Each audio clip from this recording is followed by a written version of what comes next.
all started with this guy. This plushie, this character.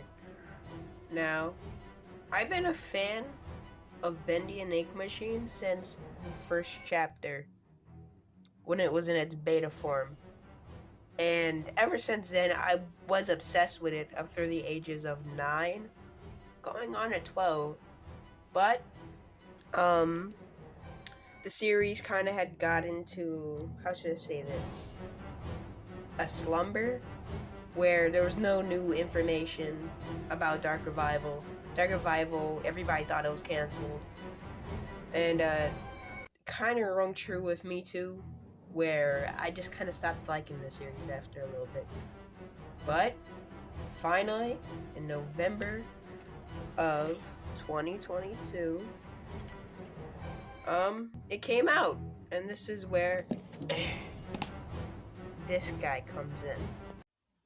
Well, this puppet was the first ever Ink Demon puppet I ever made, and this definitely shows off how should I say this, how bad this guy is.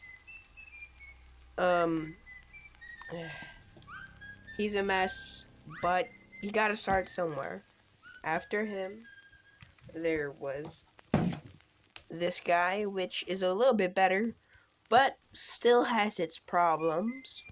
Like, the head's too big, he's got a big forehead, but this guy was better in the fact that it could, like, pose and could do a lot more. But this guy still does not look good compared to the new one. This one is definitely the best out of the ones I've made so far, and I wanted to make sure that I've got this one almost perfect, because, like I said, this character's very special to me, and I wanted to get his look down, like, to a T. And another thing is that there was a couple Bendies before him. Don't have any of them on me because the first one, at least the one that was after this beautiful one, I actually used the parts to make this one.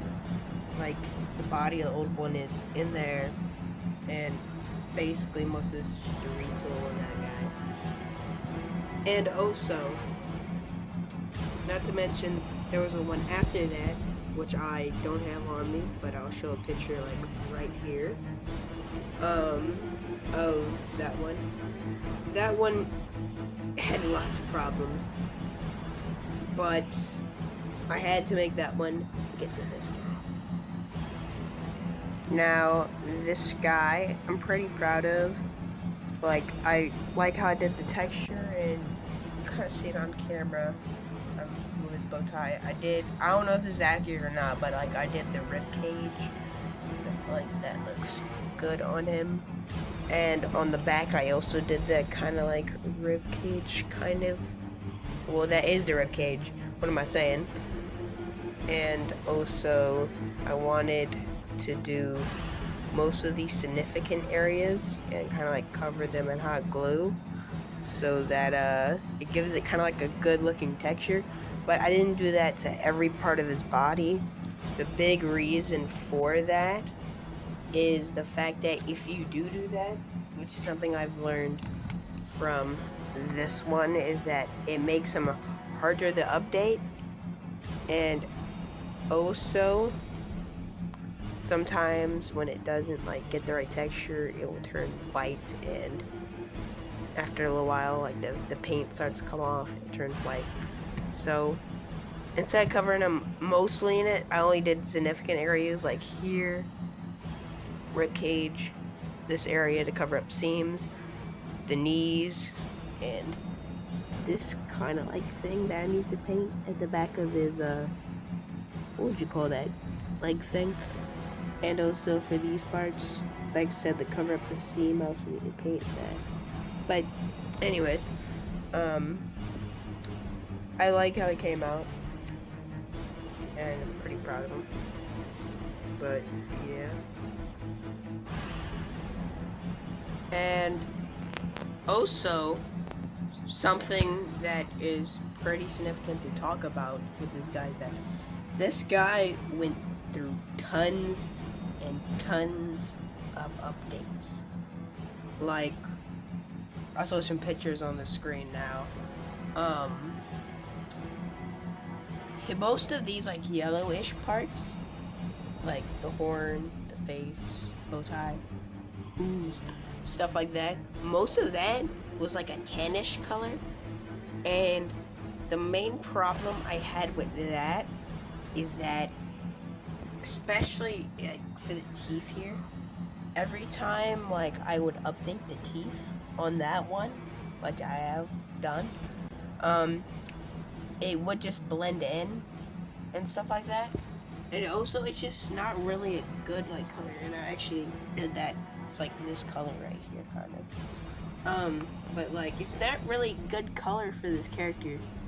And like, in certain lighting, it just does not look good.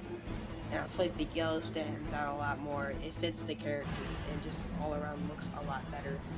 And speaking of updates, when I like reskinned him and put all the yellow parts on him, the teeth on this guy used to be like an orangey color. I don't know if I have a picture of it, but the teeth used to be like orangey color, and the main reason why I did that was because I kind of wanted to make it to where like, you could like tell the difference between the teeth and the face, but the teeth just looked goofy. So I did eventually change it to these yellow teeth, which you might not be able to tell on camera, but it's a little bit of a different shade and are also pretty big. So you can definitely tell the difference between that and the face. But since there's not really much else to talk about this guy, let's get to comparison.